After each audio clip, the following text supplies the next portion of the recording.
আসসালামু আলাইকুম, কেমন আছেন সবাই? আশা করি আল্লাহর রহমতে সবাই ভালো আছেন। তো আজকে চলে আসলাম নতুন একটা তরকারি নিয়ে, আর সেটা হচ্ছে মিষ্টি আলুর পাতা দিয়ে আর হচ্ছে চিংড়ি মাছ আলু দিয়ে খুবই মজার একটি তরকারি।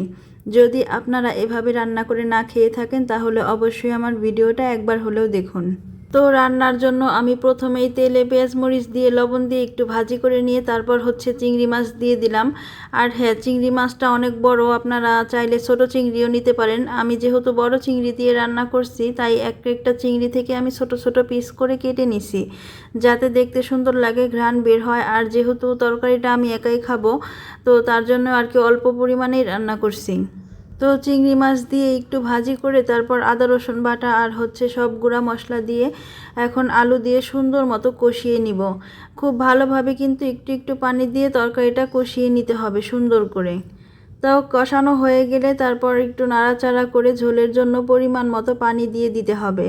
আর হ্যাঁ, আমি কিন্তু তরকারিটা একটু ঝোল ঝোল রাখবো, তাই হচ্ছে পানিটা একটু বেশি দিব। আপনারা চাইলে একদম চচ্চড়ির মতো শুকনা করেও রান্না করতে পারেন, সেই ক্ষেত্রে পানিটা আর একটু কম দিবেন।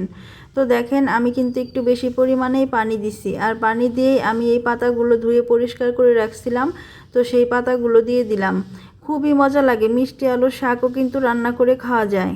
আর এই শাকটা কিন্তু বাজার থেকে কিনে আনিনি, আমার বাসায় মিষ্টি আলু আনছিল, তো সেইখান থেকে গাছ হয়ে গেছিলো। আমি আপনাদের ভাইয়াকে বলছিলাম যে এটা নিয়ে লাগিয়ে দাও, তাহলে পাতা খাওয়া যাবে, তো সেই গাছেরই পাতা। তো দেখেন তরকারিটা মাশাআল্লাহ কত সুন্দর হয়েছে, গরম ভাতের সাথে খেতেও কিন্তু খুবই ভালো লাগছে।